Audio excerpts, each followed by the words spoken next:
The vibration of change, that magical place where life shifts from struggle to ease, from stagnation to forward movement, from old ways of being to new ways of becoming. Yes, it can seem rather elusive to get there, but when you are in it, you feel it down to your very core, and it can positively affect everything in your life, from your relationships to your health and well-being, from your career path to your abundance, from the quality of your inner connection to the fullness of your self-expression. Here on the Christine Upchurch Show, we explore ways to get into that vibration of change with experts in the fields of consciousness, psychology, spirituality, health, healing, and science. Are you ready to step into your vibration of change? Hello, everybody. Welcome. You might be listening live here on 1150 AM KKNW in the Seattle area, or on transformationtalkradio.com around the world.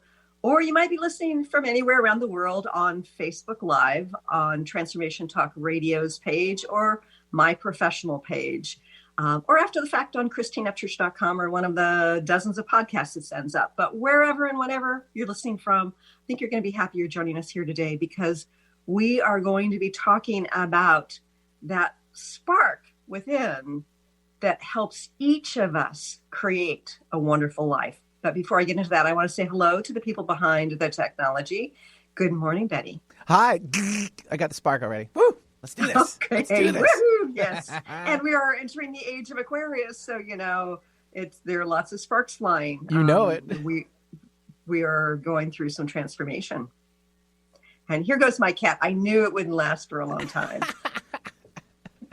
It was a quick call out before the show started. So if you're watching on video, bye. I like when the cats join us. And I thought I had everything set up here, but suddenly we have sunshine in Seattle. So if I have stripes across my face, it's not because there's something wrong. It's because there's something right here in Seattle.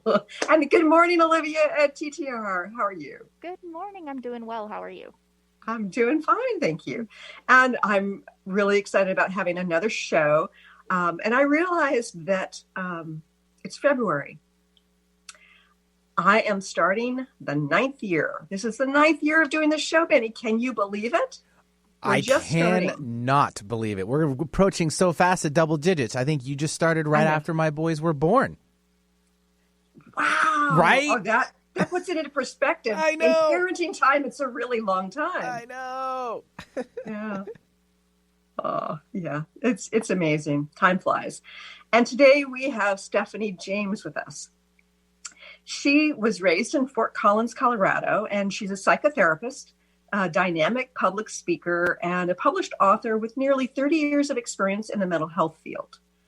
She was nominated for Fort Collins Women of the Year in 2014, and she's worked with many people of all ages and backgrounds, from children in elementary school to being a major of cognitive behavioral therapy for seriously mentally ill individuals, to being a mental health therapist. She has a passion and a mission to bring as much love and healing to the world as possible. She has been able to share her mission with a wider audience on her weekly radio show and podcast. High five, Stephanie. We'll high five in a minute. Another radio show host. And she's the originator and host of the Spark Summit 2019, a summit integrating wisdom from thought leaders, national best-selling authors, and luminaries in psychology, science, and spirituality, some of whom have been on the show before. Stephanie is a leader in a local Random Acts of Kindness women's group. Oh, I love that. We're going to have to learn more about that. And when not writing, she spends her free time with her tribe of cohorts. Oh, I like that. Not cohorts, but cohorts. Her 2 beautiful daughters, and jumping on the trampoline with her grandson. I'd like to welcome our guest today, Stephanie James. Hi, Stephanie.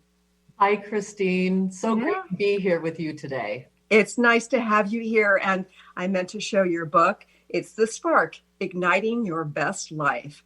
I love that imagery because, that spark, I think, is within each of us. And sometimes it feels bigger than other times.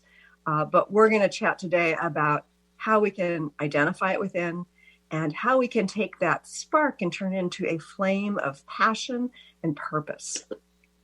So first, I'd like to find out how you came to having this mission, because everybody has his or her story that's meaningful, that directs them to their path. Can you share a little bit with our listeners and viewers about your path? Yeah, absolutely. I feel like part of what happened to me in this interesting journey of life, I was blessed to have 13 years of just amazing childhood where I had a really intact, beautiful family that we were all just really close. We did lots of stuff with relatives and in the mountains, really in touch with nature.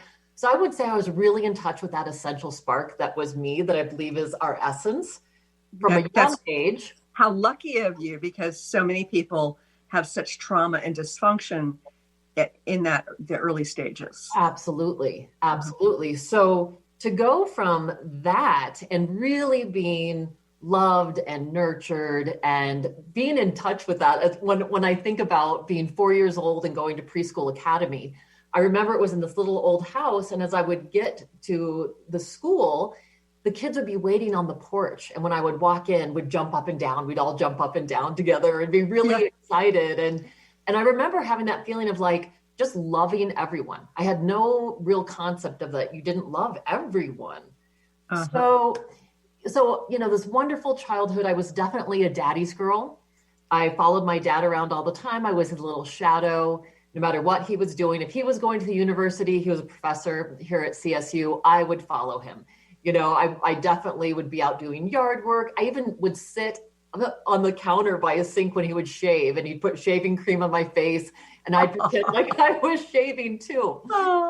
And all of this really beautiful childhood in one evening was completely shattered.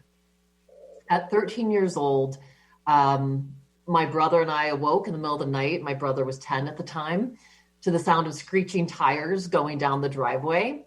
And as we peered out from my second floor bedroom window, we saw my mom tearing down the driveway and my father actually jumping on the hood of the car and beating on the window for her to get out. And we were just like, what is going on? Unbeknownst to us, because we had these very affectionate, happy parents, very successful parents, never fought in front of us. And come to find out that my father had just told my mother that he was having an affair with my best friend's mom.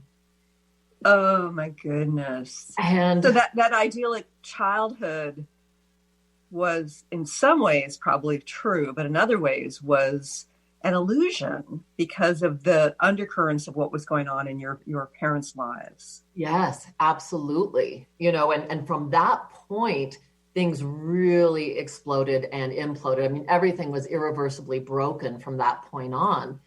And my mother, who I'm so close with today and just adore, after 18 years of marriage to my father and just adoring him, was devastated and became emotionally unstable at the time. So it was really natural for me to go with my father. I moved in with him. And really shortly after that, had a new stepmom who both of them made it really clear that the relationship my father and I had before was not going to continue.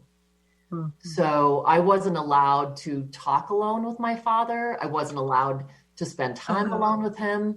To this day, I'm not allowed to speak on the phone with him alone, all these years later. And so the message really loud and clear was, you're not number one anymore. I mean, that was said to me. You're not number one anymore. You're number two. And at 16 years old, when I moved back in with my mother, my father stopped speaking to me for a year. And so, the way that became integrated within me, the message that I received is I'm not lovable. Yeah.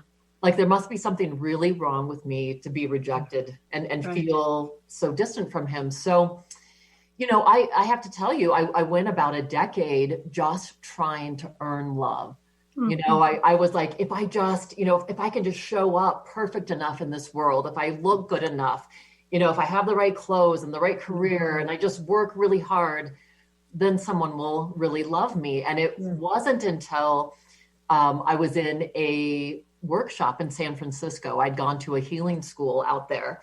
And the purpose was really to become a conduit for healing, to kind of work on your stuff and be as clear as possible. Sure. Well, during the first day when the Dr. Jaffe, our presenter, got up in front of everyone, he, in front of these 40 people, looks into the audience and he says, "Hey, you in the blue coat, I have a message for you." And I'm looking around, hoping it's someone else beside me.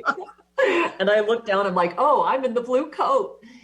And he said, "Yeah, I have a message for you." And he says, he's moving his mouth, but I can't hear him. And I said, "Oh, I'm sorry, I didn't hear you." And everyone else kind of starts laughing because they all heard him. And he says, "Okay, my dear," he's kind of chuckling, "what I'm trying to say to you is," and right when he said that, all of the air conditioning units in the place came on and nobody could hear him. Weird. So by now, everybody's laughing, and so he invites like the whole group. He says, "Come on up to the stairs that led up to the stage." He's like, "Why don't you all come up here and sit up here?" And he's like, "My dear, obviously you are so blocked from hearing this." And he said, "My message to you is stop trying. Stop trying," and he could see right through it. He said, You've tried your whole life to be perfect for your father, and now you're doing it for your husband. Stop trying. And it was such a huge catalyst for me, Christine, because what happened is I got this huge aha of like, I don't have to go and earn love. I don't have to do anything.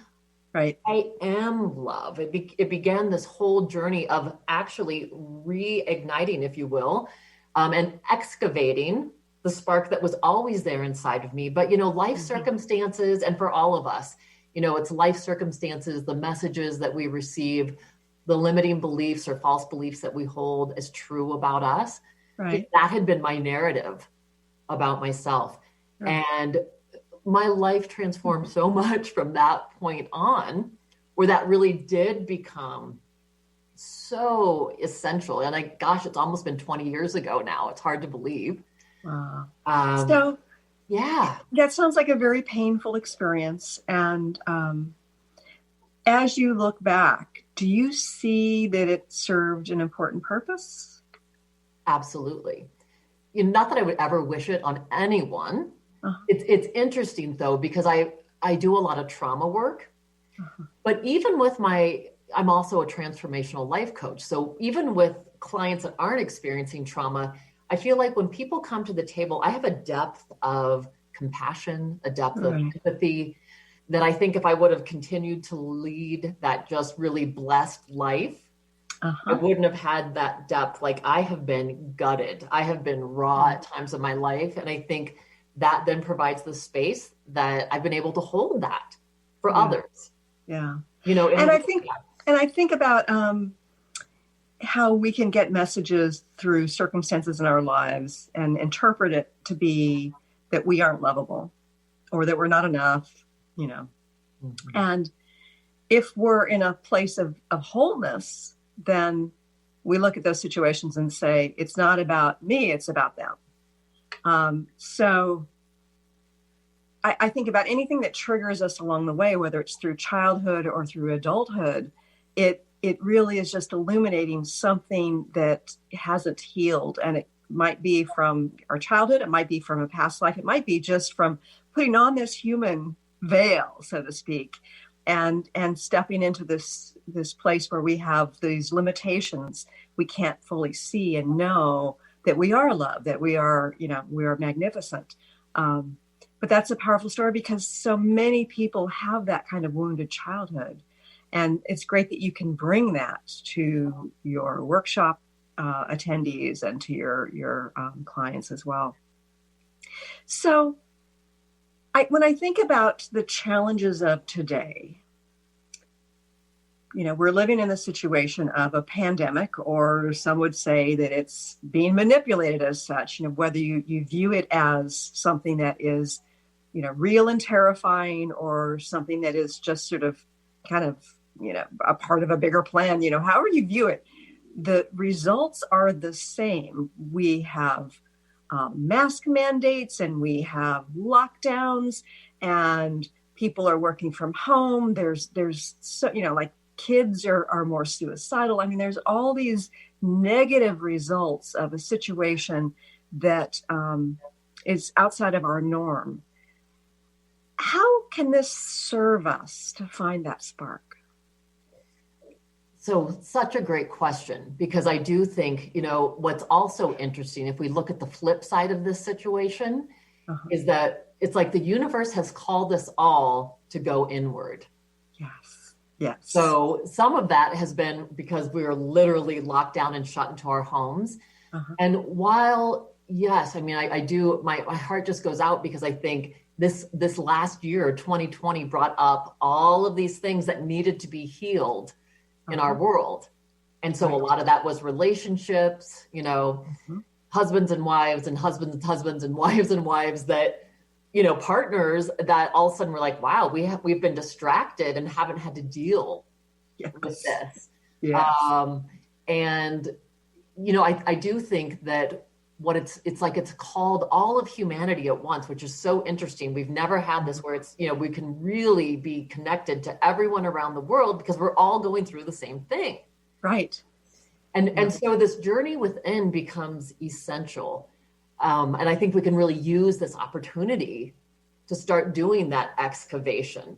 And that's what I think that's the important thing that I would want listeners to hear, is that spark that is us, that I truly consider the essence of who we are, what we came into this world, the light that we are, that is never diminished.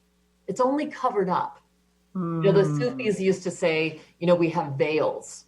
Yes. And so to lift the veils is to unearth that spark that's within us. And there's never been a more important time. So I think, and the way that we do that, the way that we start moving towards excavation is, I truly believe that it starts with showing up for ourselves. What does that mean, to show up for yourself? Yeah. So what it means is really making a commitment to do your own work, number one, and to take care of yourself. I call it truly befriending yourself. It's not like, we hear the old thing, oh, just love yourself, be your own best friend. Yeah, it's not about that. It's a deeper relationship with ourselves. And so the way in which we do that, I think it's interesting, because I think about, if we had a new friendship, we just met someone, we wouldn't automatically trust that person. We wouldn't say, oh, I'm going to tell you all my deepest, darkest secrets, and I'm going to have you pick up my kid at daycare now every day. I mean, we just wouldn't do that. Yeah. And so it's the same in cultivating a relationship with ourselves. We have to build trust. Interesting. So, yeah. And so what does that mean, to distrust ourselves? Well, what it is we don't trust ourselves to show up for ourselves, because we have made commitments to ourselves over and over again. And we don't honor those. So the way that you start building this relationship with yourself, and it doesn't have to be huge. It could literally be half an hour in the morning. And you say, okay, for half an hour, my plan is 10 minutes of exercise, 10 minutes of meditation, and 10 minutes of gratitude. And here's the cool thing. Every time that you do that, you're building that relationship with yourself that says, I've got your back. I've got you covered. Right. I'm here for you. And I have to show you what I do. When I do that for myself every day, I put a heart to remind myself that I was loving to myself that day. And so when you look at that, and I see a month, like last month, full of hearts, right? It's like, yeah, I'm really showing up for me.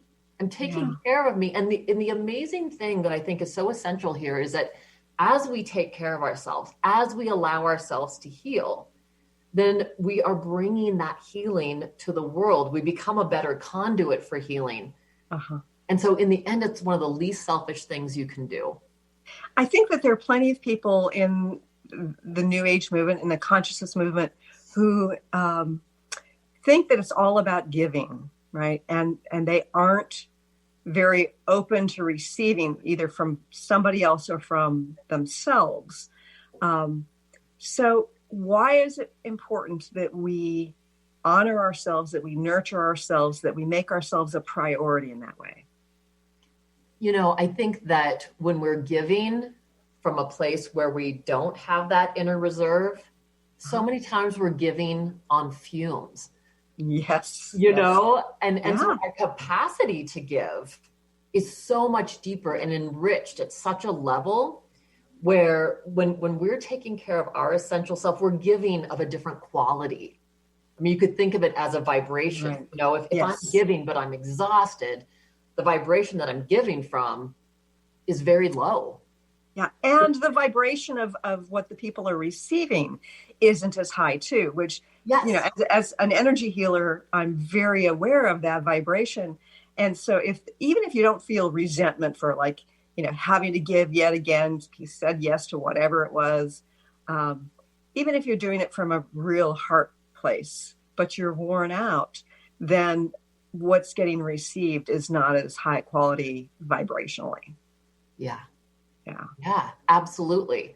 So you're gifting again. It's like, as you do your work, as you allow yourself to heal and take care of yourself, then you are raising your vibration of what you give, of the quality of your relationships. Right. Yeah. So everyone benefits. I think of the analogy of the pebble in the pond. So that healing and that love then can go out in these concentric circles. Yes. So it's absolutely. really, really powerful, and I think essential that we start doing that. I also think that when I've nurtured myself, when I'm more self-aware, then the external events, whether it's like somebody cutting me off in traffic or somebody putting, an idea or saying something to me in a way that could trigger me, it doesn't trigger me in the same way. And that too has a ripple effect, because it's like that reactivity is a very dysfunctional place to be coming from. Yeah, I mean, that's so interesting, because I was right on that same thought that You're okay. Mind meld. I totally feel that connection. And that is so true, that I notice when I'm doing that and showing up for myself, that what starts happening is exactly that. Whatever, life is always going to have challenges. It's going to have, it's something that we can't control, that's exterior to us. So what's so beautiful is, as you continue to do this work and practice, what happens is exactly that. Life circumstances can happen. Someone can be grouchy or rude or mean, and you don't have to own that anymore. And your own reactivity then becomes, I'm not going to react to that. I can hold it for what it is. And from a different place, we're responding. Yes. And it not only puts us in a better place and doesn't cause the conflict, but one of the things I found is sometimes in certain situations, as we're accepting of whatever is coming from the other person and we're not reacting, it creates space for them to face what they're doing. I was in a situation once with a boss who could be, really cruel sometimes when he got angry. And people would get, their buttons pushed. And at one point, he did that with me, and I just was there and present, and, he wandered off, and then he came back later and he apologized to me. And I remember people coming up to me afterwards. He apologized to you? He's never done that to us before. They were just so surprised. It was because I knew it was about him and not me. And it allowed him the space to face that it was not about something I had done, but it was about himself. Yeah. Beautiful. And it's an important gift to give people, to have that place, instead of, playing ping pong and hitting it back to them, let the ball go where it may. And so they see what kind of hit they make, and where their ball went. Yeah. Well, and that's what's beautiful too. And what I'm hearing from what you're saying is, like, you're able to drop out of your ego and into your heart. Yeah. So that you hold that space. And not always, obviously, and one of the things I've realized is that sometimes I can swear like a sailor when somebody does something really dangerous in traffic, whether that's to me or to somebody else. but it moves through me quickly, as opposed to getting my heart rate up for a really long time and making me replay that story over and over again in my head, which is a huge gift to myself, because that doesn't feel good to stay in that stuff. Yes. Yeah, absolutely. So we're going to have to go to a quick break. But when we return, let's talk a little bit about our stories and how we can sort of re-examine them to find where that spark is. Stay tuned for more with Stephanie James here in just a few moments. This is Peggy Snow, practitioner at Stellar Reflections, with a Stellar Reflections Minute. So many people these days are trying to find ways to relieve their stress. What happens to our breathing when we're feeling overwhelm and stress? When we tune in, we realize that we're either holding our breath or taking very shallow breath to signal the body that all is well, which most of the time it is. Sometimes all that is needed is a nice, deep breath to break the cycle. First, exhale to get all the stale air out by engaging the abdominal muscles and blowing gently. Next, take a nice full breath in, feeling it fill your body all the way down to your hips. Release fully and enjoy the freedom of movement. Notice how your body feels. Do you feel refreshed? Calmness is only a breath away. This has been a Stellar Reflections Minute. For more information about what we offer at Stellar Reflections, visit us at stellarreflections.com or call 425-999-9836. That's 425-999-9836. Did you know that all of the shows on the Transformation Radio Network are available as podcasts to stream or download? Really? Check us out. Go to transformationradio.fm. We have business shows, spiritual shows, energy healing shows, and pretty much everything in between. Something for everyone, guaranteed to inspire, educate, and transform. We are transforming the world, one listener at a time. Are you feeling the complexity of life? Do you feel that urge to step into something greater? Tune in to Nailed It Radio. Find your simplicity within your complexity with me, life coach Carrie Nail. Tune in each month on transformationtalkradio.com to discover what it means to use your full power to be the best version of yourself. Imagine stepping into the energy of saying yes to yourself and knowing you nailed it. For more information about me, visit carrienail.com. The vibration of change, that magical place where life shifts from struggle to ease, from stagnation to forward movement, from old ways of being to new ways of becoming. If you're like I am, it can be rather elusive to get there, but when you are in it, you feel it down to your very core, don't you? And it can positively affect everything in your life, from your relationships to your health and well-being, from your career path to your abundance, from the quality of that inner connection to the fullness of your self-expression. On the Christine Upchurch Show, we explore ways to get into that vibration of change with experts in the fields of consciousness, psychology, spirituality, health, healing, and science. Join me, Christine Upchurch, every Friday at 11 a.m. Pacific Time, 2 p.m. Eastern Time on KKNW AM 1150 and Transformation Talk Radio, and learn new ways to step into your vibration of change.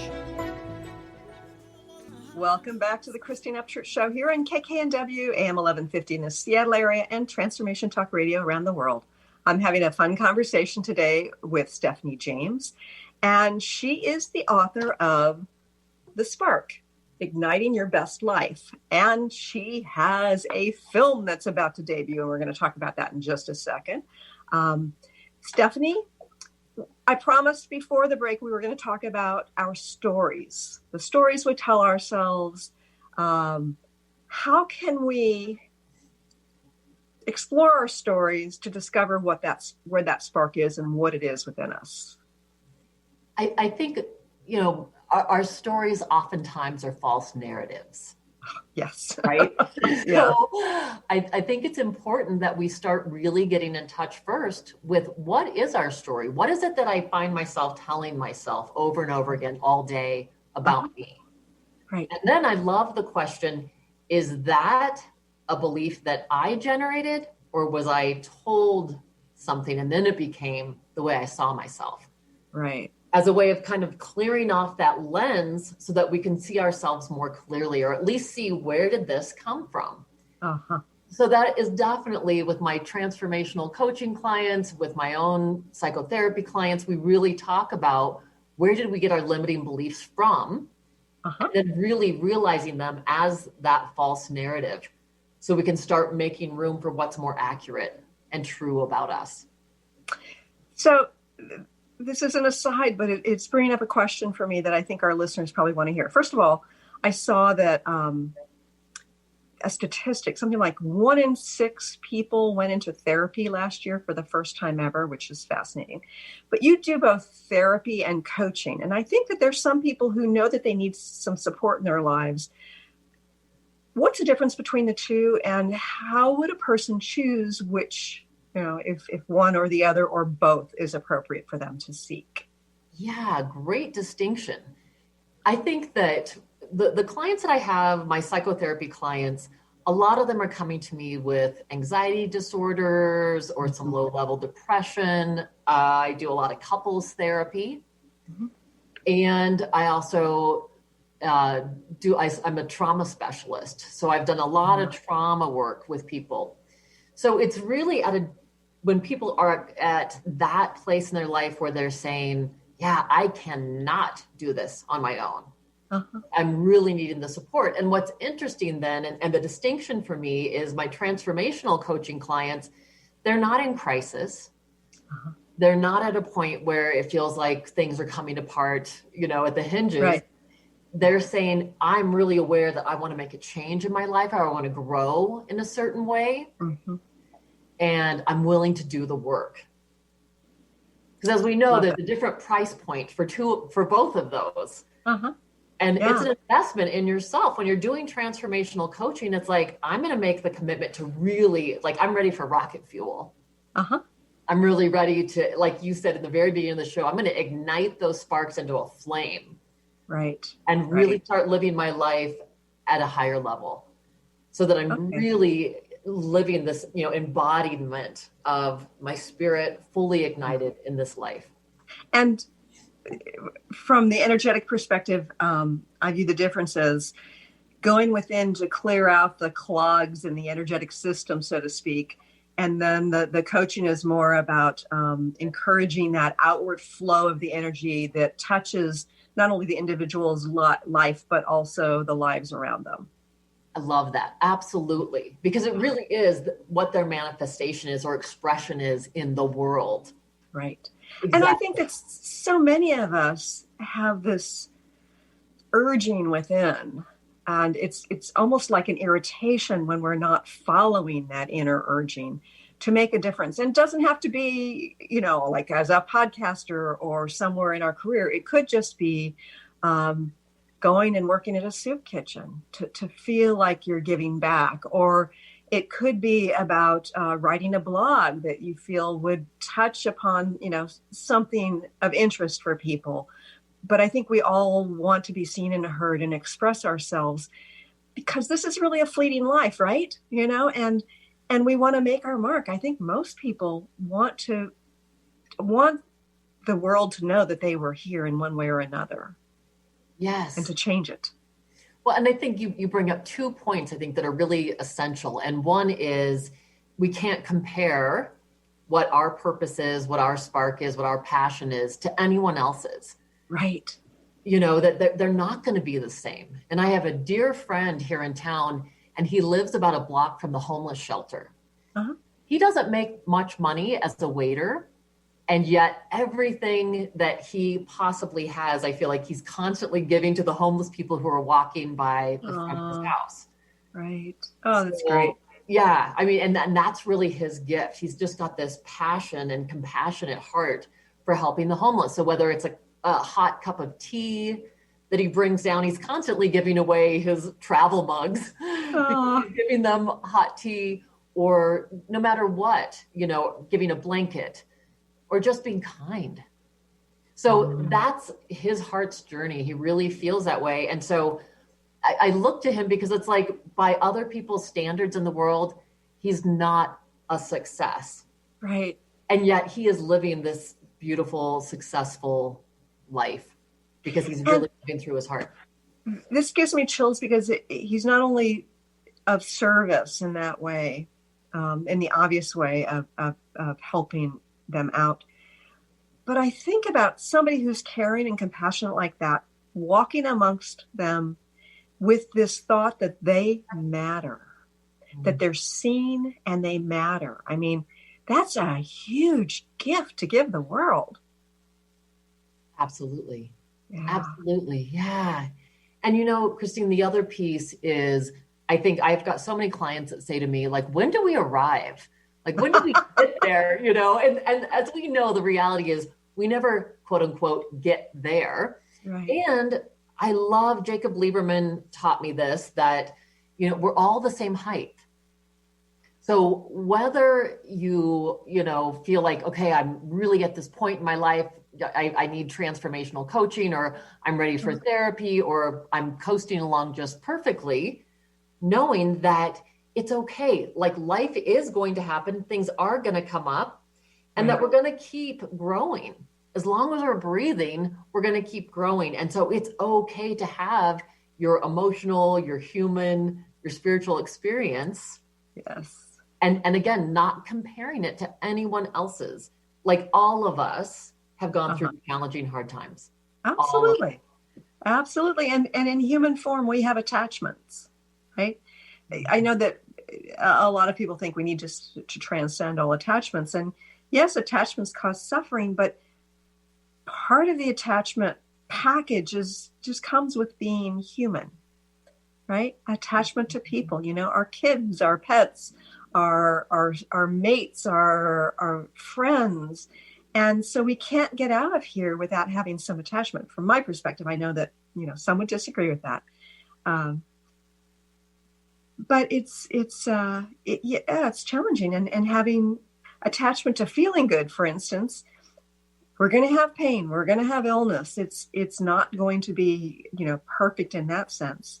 So yeah, we don't get out of here unchallenged, do we? Well, and isn't it interesting? Once we embrace that, though, when we can embrace that, yes, there are going to be what some people call the shadow emotions, or our darker experiences. When we can hold that and just embrace that, I mean, Yes. I love Rumi's poem, "The Guest House," which speaks exactly to that. And I'm not going to botch it by trying to you know, say all of it, but there's this beautiful part in that poem that says, you know, welcome whatever shows up at your door, whether it's a meanness, a depression that rids your house, sweeps it clean of all of its furniture. Still, meet them at the door laughing. You never know which one has been sent as a guide from beyond. Oh, I love that. Yeah. So that's a short abbreviation of this beautiful, beautiful poem. I would encourage all the listeners to check it out, because it's been such a guidepost for me in my own life of just being with and welcoming whatever shows up. And when we do that, then we no longer fear what's ahead. We no longer are doing that clutching, like, oh my gosh, I am so fearful of what tomorrow might bring. We're able to really be more present to, what am I experiencing in this moment? So speaking of fear about what tomorrow brings, I know there are a lot of people who are in fear.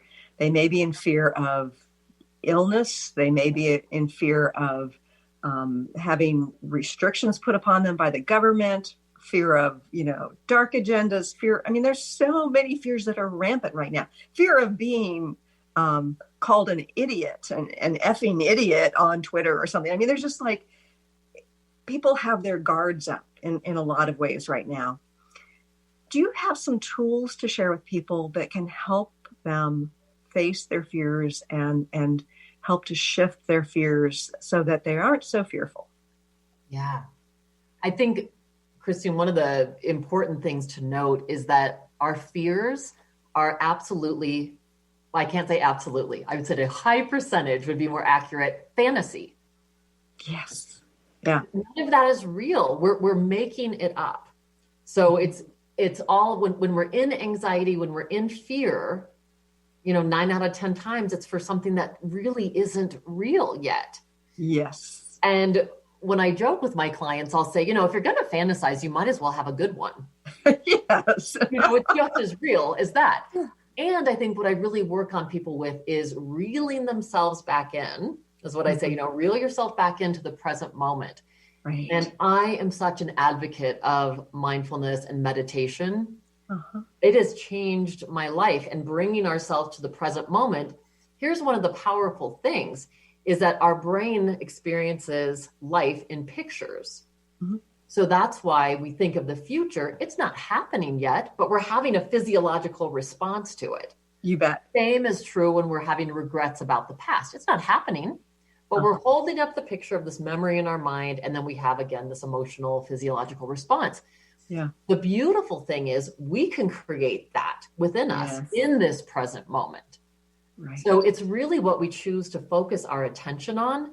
And this doesn't mean rose-colored glasses. It's not putting your head in the sand. We can acknowledge that, yes, today, and I ask people to stay within 24 hours. I'll say, really see, how can I hold this 24 hours? And control also being a myth. We think we have control because of our habits, because of the things we've done over and over again. The truth is we don't.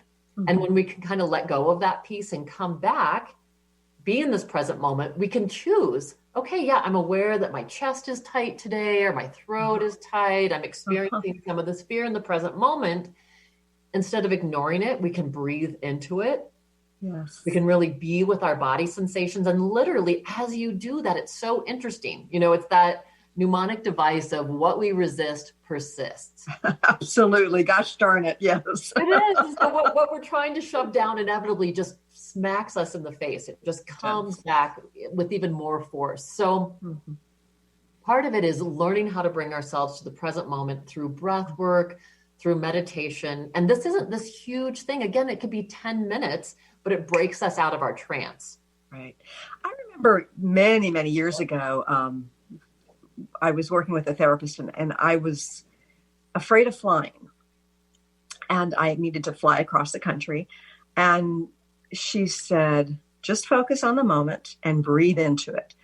Be aware. Okay. As you're on the plane, is everything okay in that moment? Okay.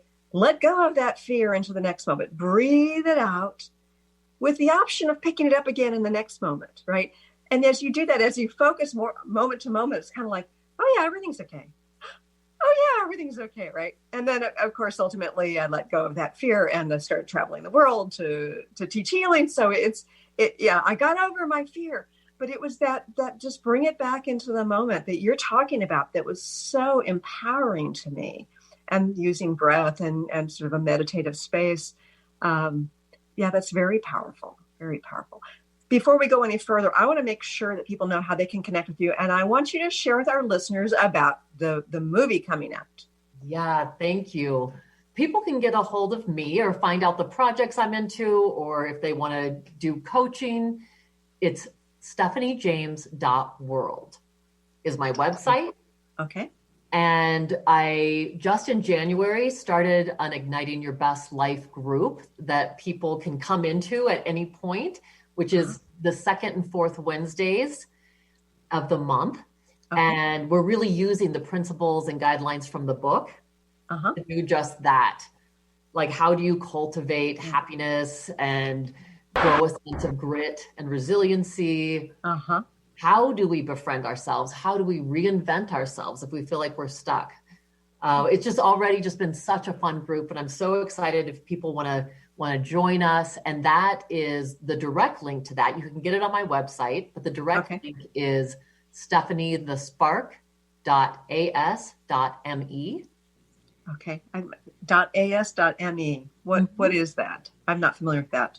It's just the link that my web designer has that will just allow them to sign up. Okay. So it's directly from through that. Yeah. That makes sense. All righty. So, and you've also got a movie that is premiering, I think, this Sunday, right? Yeah. So this Sunday is the screening for the people that are in the film. And as we were talking about in break, you said that you've probably had some of them on your show. Oh, yes. Yeah. So an amazing cast of people that are thought leaders and luminaries in psychology, science, spirituality, and they have all been guests on my show. So tell us who some of those people are. Yes. Larry Dossie, Jacob Lieberman, Mm-hmm. Stephen Trudy Behrman, George and Sedina Caponelli, Uh-huh. Misa Hopkins, Gabriella and Solomon Masala, and Uh-huh. Stephanie Schwartz. Great. I think I got everybody. And Barbie Dossie as well, Larry's wife. Okay. Yeah. So it has been such a miracle how that all came together, and so serendipitously. I had been in conversations with Jacob Lieberman talking about potentially going to Maui and that's where he lives. Yeah, he lives, yeah. Yeah. And doing this Lights of the Round Table discussion where I'd facilitate discussions and we could film that. Well, during a meditation, this has been a couple years ago, I got this download that, oh my gosh, like I know some of the most serving hearts and brilliant minds in the world. Right. And what would happen if not only did we have this amazing summit where they came and presented, but instead of presenting and being on for like 45 minutes and then getting off, nobody talks to each other. What if we came together 2 days ahead of time and had our own event? Uh-huh. We were together and meditating and making music and dancing and having wonderful meals together. And so what ended up happening, and thank God the Caponellis connected me, they're award-winning television and film producers, and they connected. They've been on the show a couple of times, yes. I love them so much. And they connected me with Doug Beechwood, who's my co-producer, and also just an award-winning, amazing director and producer. And he was so wonderful. What we did is we filmed individual interviews where people were talking about these really big pain points in their lives and the challenges they have faced. Oh, great. And that's how the film actually begins, because we're all the same height. We're all in this together. And these people weren't born enlightened. None of us are just born and we have it all figured out. Uh-huh. So to really understand those challenges and then the alchemy of this group. And we did meet for a full day, and we called it Lights of the Round Table, where the 12 of us were sitting around a table and really talking about some of the deeper and important issues in life. Uh-huh. Which when we filmed this, this was a year ago, October. Uh-huh. So no one knew that COVID was coming at that point, but we're all blown away with how absolutely relevant everything we were talking about has to deal with the challenges we're facing now. And That's so great. Then we were able to take that beautiful alchemy that was created between us and bring it to the summit in front of a live audience and really help ignite the sparks within each other. Everyone stayed in the audience. All the presenters stayed. That's great. And that tells you it's a really good conference when they don't exit and, come back only when it's their time again. Yes, exactly. And everyone planned on staying. It was like everyone is holding this beautiful space for one another, and that we're all a part of the audience, that we're all there together. So, and really, so the premise of the film is, we face these hardships and challenges like we've been talking about. We all face these things, and yet those things can become the match point that ignites something within us that then becomes our gift to humanity. One of the things I love about the way you put this together was the camaraderie and the conversation. I know that as a podcaster, you probably already realize this, but I'm just going to underscore this. When we see people presenting, whether it's up on stage, whether it's in an individual's book, whether it's, in a webinar online, that's very different than when somebody's in conversation with another. I liken it to the difference between somebody who is, taking a tennis ball and a tennis racket and doing tricks with it, right? And sending the ball in various places and knocking it into the audience, versus you've got two people who are now playing tennis and it's going back and forth and back and forth, and you're not quite sure where it's going to go. But it makes it more exciting. I think that the conversations can lead to very interesting places that presentations and books often don't get to. Little nooks and corners that are particularly ripe to explore. And so, I think it's a great thing to create a conference like that and a film. Yeah, so exciting. So the screening is Sunday, and then we're getting ready to go into negotiations with Netflix, Amazon Prime, and Gaia Network to see where it finds its home. Good. Yeah. Oh, good luck with that. Thank you. Well, we just have a few minutes left. When somebody realizes that they don't feel that spark, and I think there are a lot of people there right now because life has kind of pulled the rug out from under them. How do you trust that it's there, and what do you do to look for it? Well, if you're breathing, it's still there. I love that. Yeah. And it can be as simple as putting the palms of your hands together and feeling the energy in between the palms of your hands and breathing into that space. That vibration, that aliveness, that spirit, that's your spark. So it's still there. It's always within us, even if mentally or emotionally we're feeling exhausted or depleted. And I really do feel one of the keys to us accessing that more and more is to go within. We are truly being called to go within right now.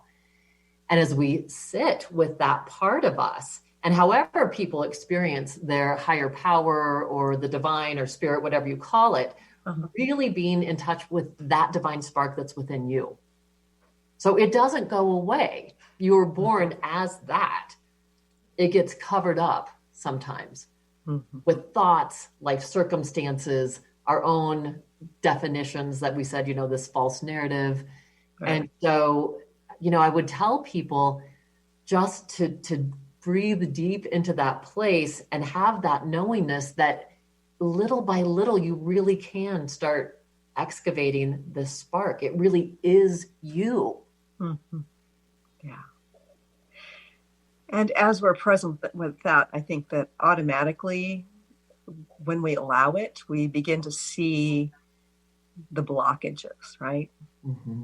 Those things that are getting in the way. All right. We just got a minute left. Do you have a final message for our viewers and listeners today? I would just say, Christine, that I just invite people to truly just step into this journey or step inward into this journey and to let them know that their healing matters. Yes. Each one of us, our healing truly does matter. And like we talked about before, that's what becomes the pebble in the pond. That's those concentric circles of healing. And each one of us has to be responsible to step into that for ourselves and for humanity. Yes. It's a gift that we give to us and to the world. So that would be my biggest message, is to let people know their healing matters. Their contribution matters. Right. And that we all are in this together. We're all interconnected. So it really is essential. Yeah. And I sort of view it as we're all a part of the same orchestra, and we're playing different instruments, and we're playing different roles within, each instrument. So it's unique, but if we aren't playing our music, then the orchestra cannot be at its best and at its fullest. I love that. Yeah. All right. So again, StephanieJames.world, right? Yes. And so you'll have something on your website about the film when it does get released, and whatever venue it's going to get released. Yes, and people can watch a trailer right now. There's a trailer available on my website. So if people want to check out the trailer, I would love them to. The film is called When Sparks Ignite. Oh, I love that. Thank you, Stephanie, for joining us here today. It's been a fun and insightful conversation. Thank you so much, Christine. Such a pleasure to meet you and to be here. And thank you all you viewers and listeners today. We do the show for you, and I'm hoping that you step into your vibration of change. Thanks so much for tuning in today. If you'd like to empower yourself to step further into your vibration of change, please visit my website at christineupchurch.com, where you can learn more about my insights, upcoming events, and private sessions.